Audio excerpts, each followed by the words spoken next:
There are so many myths out there when it comes to what it takes to lead a healthy lifestyle. So today I am going to bust through 7 of them and help you to regain a healthier idea of what it takes to lead a balanced, healthy life.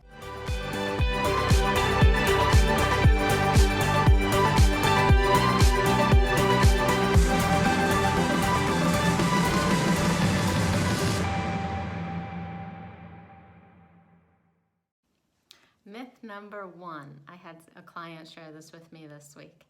I have a healthy lifestyle, but I feel like every time I don't do it, my problems catch up with me.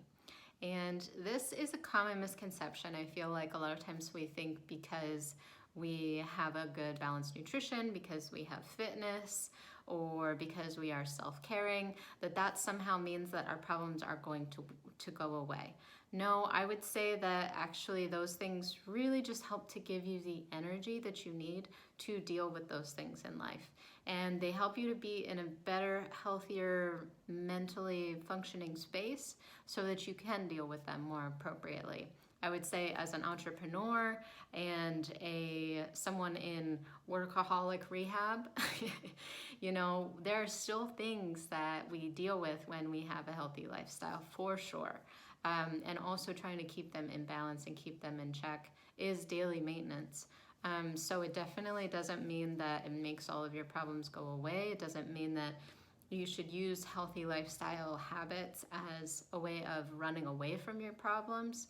It will just give you more of the energy to start to address them and make sure that what you're dealing with is really the problem, aside from all of those factors. Like sometimes it can seem like it's a lot bigger of a problem when we're hungry or when we're tired or when we don't have the right nutrition, or it can seem like we have depression or anxiety when something is out of whack. And so by balancing that field, we can actually start to see more of, okay, this is the real problem that I need to be focusing on right now. And so it definitely helps to more reveal areas and, help us to deal with them more successfully. But it definitely doesn't mean that the problems go away. It just means that we can see them and deal with them a little bit better than we could yesterday. So I'm sorry to bust that myth for you, but that's the truth. Myth number 2. I'm following the plan and it's been a week or it's been a month and I'm not losing weight. I think when I first started losing weight a couple years ago, I would get really discouraged. It was the first month, it was the first week. No matter what it was, I was like, I don't think it's gonna work. I don't think this is right. It's just, I should just give up. Started self-sabotaging. I was like, you know what? It's not gonna work. I'm gonna eat a cookie. It's not gonna work. I'm gonna eat this. I'm gonna do that. I'm not even gonna try. I may as well just give up now because I've already, I already know it's not gonna work.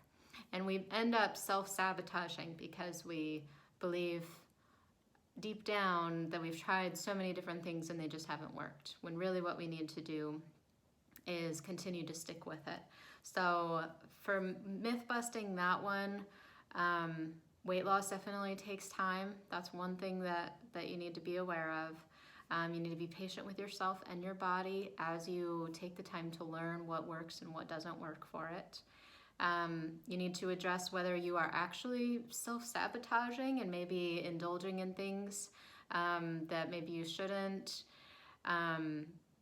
And not just shouldn't because, oh, it's the devil or something, but it's just that it's not something that's going to fuel your body, and so that's not what we want to put in it.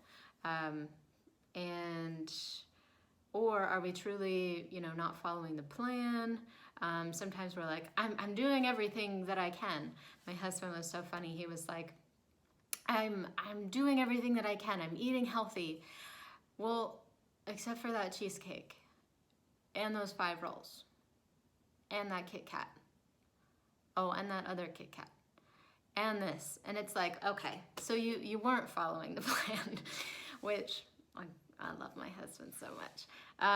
But that's the self-deception that we get into sometimes. We're like, I'm doing it all. I'm doing everything. Are you? Are you really? And some of you are, and some of you are not. And we need to own up to that and be real about the fact that we're not really following the plan.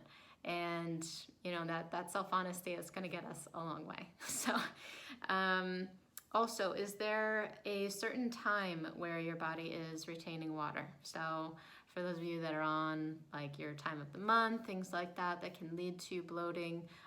Even whole foods, you can find not unhealthy ones, but find ones that maybe your body doesn't process or digest as well. And that may be a food intolerance or something. So looking into that. Again, it doesn't mean that it's not working. It doesn't mean that you won't lose weight by following a whole foods plant-based diet, but it does mean that that there may still be foods and tweaks that we need to make for your specific body. And then I know it's hard to keep going when we don't see the results, but that's really what we're doing here is we're just continuing it each day. We're trying a little bit each day to improve and grow stronger. Also looking at what are your expectations. I went into this a bit last week, and so I would definitely recommend looking at that video. I was lit. I was on fire with that one. So definitely check that out about your expectations when it comes to weight loss, and I'll definitely link that in with this video. So those are 2 myths. Myth number 3. I should get myself in order and wait until I have the time to commit to it. Yes and no. I would say there are certain seasons of life that require different things. There are times where, for instance, your mental health needs to be addressed and needs to be taken care of first. You are in survival mode where you're like, I am just barely getting by. I'm going to go crazy if I try to add one more thing on and I'm not in a good headspace. So my recommendation is definitely still to get yourself to a good headspace, whether that's through counseling or through coaching. I offer that kind of coaching as well, aside from the nutrition and fitness aspect or different wellness things. We can just dive into your mindset and getting you to a healthier state of mind before we do anything else. So people say I should get myself in order and wait until I have more time to commit to this. So like I said, sometimes that can be a season, but if you're finding that you are constantly in that season, if you are finding that you have had enough of constantly being in that season and you're like, well, I'll deal with it next month. I'll deal with it next week. I'll deal with it next year. I'll wait until the first of the year, and I'll start dealing with it then. I'll wait until the summer and start dealing with it then. And then that time comes and repeatedly you say that you're going to do it and then you don't. To that, I would say it's more about making a decision. I can help you to find the time. I can help you to find little pockets and boundaries and budgets and things that can help to add in a section and reorganize some of what you have going on so that you can find that time and that commitment space. Okay, so no matter what you're dealing with, no matter what you're going through, we will find those pockets, but you also have to be willing to trust me, and you have to be willing to actually step into a session and say, look, this is what I'm dealing with, how can we work with it? Instead of saying it's because of all these things that I can't do anything. And I think that's really where we have to be real with ourselves. What am I going through? Is this just a season where like mentally I just need space, and I'll be there in a minute, but I'm in this season, and for that I don't want to push you. Okay, so definitely take that time and take that space to figure yourself out, get yourself to a little bit more manageable state so that then we can dive in. But to those of you who are dragging your feet, or you're like, oh my goodness, I don't know, dive in, make that decision, because that's where we can start to work through some of the things that are holding you back. So I say that with the most genuine love and compassion for you, because I have been in those shoes. I've helped so many in those shoes. So it's not that you can't do it. It's that we need to find a way for you to do it in a way that feels good to you and respects your values. Okay, so give yourself a little grace during this time as you work through that. Just a little tidbit there. I felt like I needed to add that on the end. Myth number 4 that we need to bust. I can't do it like so-and-so does it. I also talked about this in the last video about basically, of course you can't. Of course you can't do it like somebody else does it, because you are not that person. You need to do what's best for you. You have a specific set of stressors and circumstances, and so what is best for somebody else's mindset and mental health and physical health may not be exactly what is best for you. We can all give different recommendations and, share different bits of advice, but ultimately we need to work on what's going to be best for you and bring that to the forefront instead of just throwing lots of things at you and saying, do all these things, and then you'll be happy. It's like, oh my goodness, we don't all need to do all of those.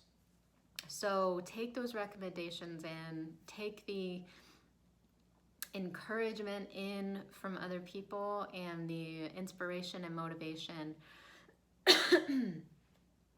Take it all in, but also remember, there we go.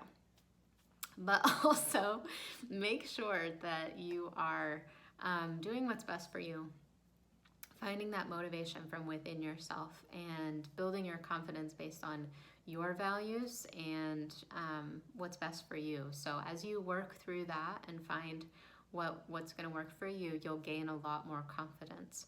So I'm busting that myth. I can't do it the way that person does it, which is actually a truth. It's a truth. So I guess it's kind of not a myth, but I feel like a lot of people use it as something to hold themselves back. You know what I mean. So it's actually a truth. But yeah, it can also be a hang up. Myth bust number 5. What if I fail again?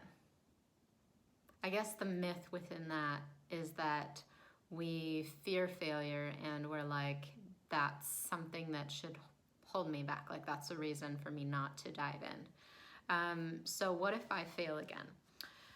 Let's redefine that failure for a second. So think about a time when you have really been stressed about something, or you were learning a new skill.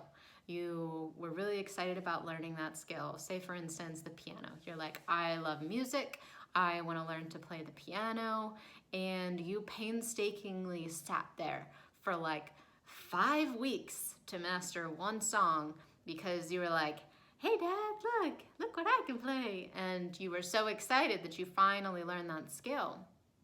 But it was really frustrating and tiring and exhausting. It will be the same when you dive into wellness a lot of times. And I think we need to be real about this. That's not to scare you, but that's to create an accurate expectation, because failure is a part of the process. That's part of practice. As I've shared in previous videos, it's like a baby learning to walk. And then you say, oh, well, you tried to walk and then you fell down, oh, you suck. No, we don't do that to a baby, but we do it to ourselves because we're trying to learn a new skill, and then we get discouraged and we're like, well, I'm an adult. I should just be able to, I know everything I need to do. That's not enough. Knowing is not enough. It's also about practicing the skill. You don't just read music and say, oh, I know how to play the piano. No, you have to actually learn how to play the song, move your fingers to the beat, and figure it out. And it's going to take practice. It's going to take failing, hitting the wrong notes over and over again until you finally get it. And that's okay. That's part of the process. But we definitely shouldn't be scared of failure. It shouldn't become an excuse or a reason to hold us back. The suck is part of the journey. The myth, here's the myth. The myth is that we think it shouldn't be a struggle. If it's meant to work, it'll just work and it'll just happen. Nope. You need to embrace the suck until it becomes easy. And it does get easier over time, over practice. But I would still say that even after working out for 2 or 3 years, there are still things that come up in my life that lead to a reassessment of how I need to do things. Traveling, visiting people, living in different locations, living around different people.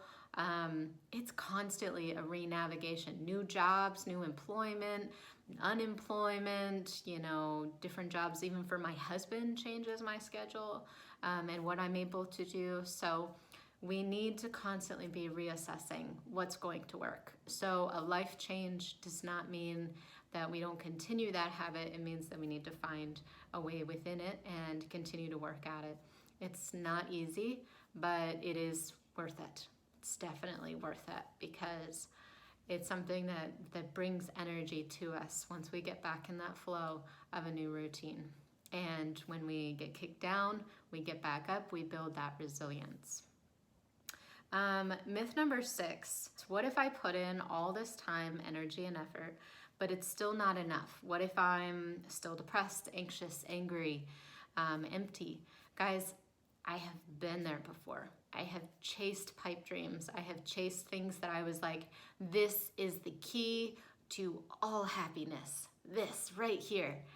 And I have pursued it with utmost passion, and only to find that I was empty, depleted, depressed, stressed, anxious, angry, people-pleasing, all of those things. It led to my demise. It led to suicidal ideation. It led to me in a mental health hospital. And it's led many of my clients down similar roads who are trying to bring themselves out of those negative states where they've been before. So I understand what it's like to be in that position. I'm not saying that I've been in your exact shoes, so please don't hear that in me saying that, but I have been to that dark place, to a dark place, where you're scared. You're scared to dive into something and say, this is going to bring wellness, this is going to bring me happiness and fulfillment. But what's different about this is that it's not just saying that there's one key. There is not one key to wellness. There's not one key to happiness and joy and satisfaction. There's the holistic approach. We need to make sure that you are balanced in all these different areas. And it's constantly a balancing game. A balance, we think of like a scale, and it kind of moves sometimes. And sometimes you're good in this area and you're less good in this area. So there's going to be that constant reevaluation. And there isn't just one key that holds the power to it all. Like I said, weight loss is not the key. Just because you have good nutrition and you have good healthy habits doesn't mean that your life is going to be perfect. That's definitely not the case. But it will mean that you can handle it a bit better. You can become a bit stronger each day so that you are less depleted and you're able to live a more joy-filled life. It doesn't mean that it's perfect. Don't hear that when I say joy-filled, but it's not perfect, but it's joy-filled. So despite the chaos, despite everything that's going on, you can still feel centered. You can still feel that peace. And it's not just one key. It's all of these, looking at all of these different areas to make sure that you are holistically balanced. We keep looking at it and we keep reassessing and we say, okay, there must still be an area that we need to address and to face. And I would say even 5 to 6 years now into this process, there's still growth. There's never, that's part of the growth mindset. There's never really a time where you're not growing. But it doesn't mean that you have to feel empty or depleted. Or even be scared of it. I think there's also a desire sometimes to avoid that. We want to avoid depression. We want to avoid anxiety or anger. But really, it's not something to be avoided so much as learned from. So we try to numb out, and maybe we want medications for depression or anxiety, or maybe we want some quick fix or something to just help us deal with this a little bit better. And I think nutrition can even become that, that pill that's supposed to fix it. It's not the case. Like I said, if anything, it just it helps to be a more clear indicator of what you need to address. So if you're depressed, it doesn't mean that you have depression. It doesn't mean you are a depressed human being and you'll always be depressed. It's an indicator that there is something that's not right. Maybe there's a lot of things that are not right. And by addressing those each area at a time, we can begin to remove those factors and unpeel the layers of the onion that are you. We are all our own onion. We got to peel back the layers and find what are the root causes of this. So again, depression, anxiety, anger, we want to emptiness, suicidal ideation, SI, as I call it as a therapist. We want to avoid these or run away from them and say, I don't want to deal with this. But really use it as an indicator of where you're headed and of what you need to do. Numbing it out doesn't actually solve it. Using alcohol, using food, anything, sex, anything that we may use as a temporary tool to alleviate some of it doesn't make it go away. In the same way, a healthy lifestyle won't even make it go away. It's not until you actually deal with it and address it that it'll start to go away. So that means facing some fears, which can be uncomfortable. And sometimes it gets worse and it gets messy because we're human, we're not robots. So sometimes it gets a bit messy, but it is part of the journey. It's part of the process. A beautiful, beautiful process called human nature. Myth number 7. I should be able to handle this on my own. So true. I think I would not be a therapist or a coach if I didn't believe that you actually had it in you to do this on your own. So I want to give you the empowerment that having a coach or having a therapist or somebody to help you along the journey, it does not mean, listen, it does not mean that you are incapable. It does not mean that you are weak. It doesn't mean that, yeah, that's pretty much it. It doesn't mean that you're weak. You are entirely capable of handling this and figuring it out. But also keep in mind, as I've had to keep in mind as well many times, is that a student has the ability to become a doctor, right? So, I think that's the neighbor, not my husband. So a student has the ability to become a doctor, but they do not become a doctor until they go through medical school, until they go through school. So you have a guide along the way to help you get there. Could he have learned it on his own? Could he have researched all the books and read all the books and become an expert on his own? Yeah, sure. It's going to take a lot of time, and who knows whether the sources are trusted. So having a guide along the way can definitely help. But still, see, even within that, even if he's reading his own sources and his own research, he's still learning from people who have been there before, right? Like he didn't just start diving into a human body and say, oh, like, what's this? Like he learned from people who had previously done it, and he took all of that information from other sources so that he could grow, or that she could grow. And I say that my younger brother is in medical school, so I think that's where it's coming from. So having, that student mentality that we all can grow from somebody else, we can all learn from somebody else. Also another metaphor of being a hiker on a trail. So you can hike that trail all yourself, like you can totally do it by yourself.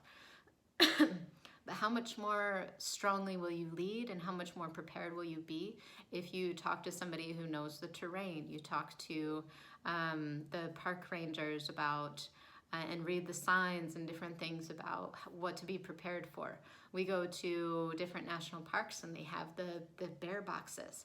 So you have to put in all of your stuff to make sure that the bears don't get into it, and they don't get their food, so that you aren't in danger and the bear doesn't attack you, so that you can live in a respectful distance.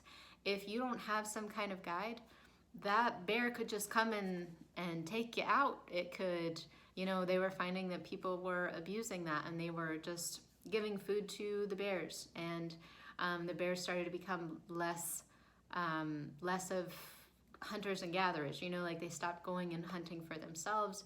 They would just hang out around trash cans, and it was leading to a really unhealthy place, and a dangerous place for humans and animals. So by following a guide, by following leaders, we can learn more about ourselves and about what we need to do to understand the environment and territory that we're going into. So yes, I think you can handle it on your own. Yes, I do think you are independent, you are driven, you are passionate, and you are a leader. You are capable of doing that. You are not weak, you are not incapable. You are entirely capable. But I just hope to be here to give you a little bit more guidance and the support that can be really beneficial in growing. Me or somebody else. So sometimes we really fight against reaching out to somebody because we're like, oh, well, I need to know that I can do it on my own, and I need to, just learn this for myself.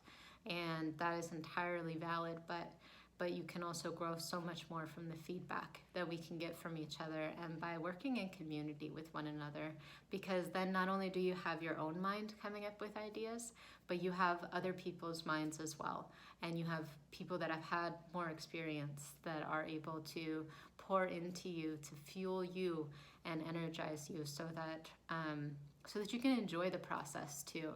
I mean, I think we can do it alone, but we can also then get in our own heads and get discouraged because we're so caught up in our own thoughts.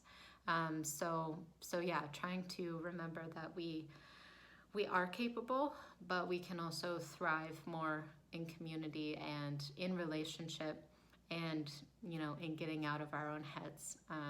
And I think staying in our heads can be that can be the really dangerous place. So that is the 7 myths that I wanted to dive into today.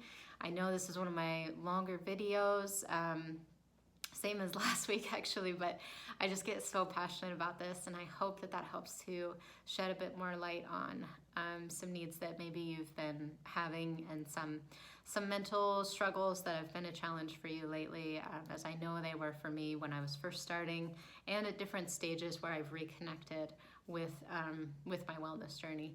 At this point, I'm just starting a new program, and I'm sticking more rigorously to the nutrition and fitness. And as I'm doing so, I'm reminded so much of what it was like to be a first timer, and the challenges that I faced at that time, and the challenges that I'm now having to face again as I dive in. So I'm right there with you. I'm definitely here for you.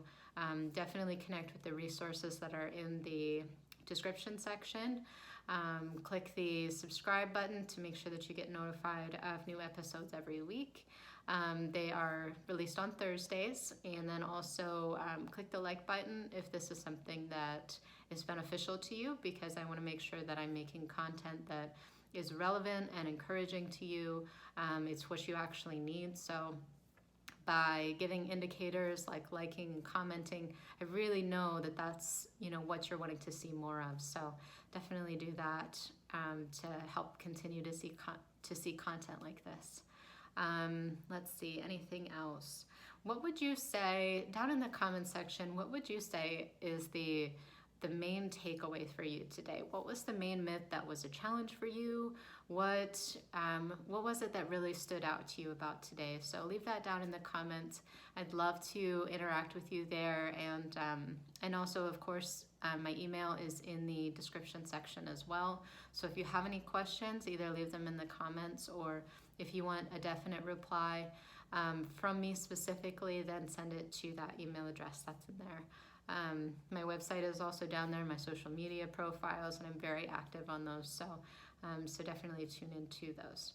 So with all of that, I love you guys. I hope you have an awesome week, and I look forward to talking to you next time.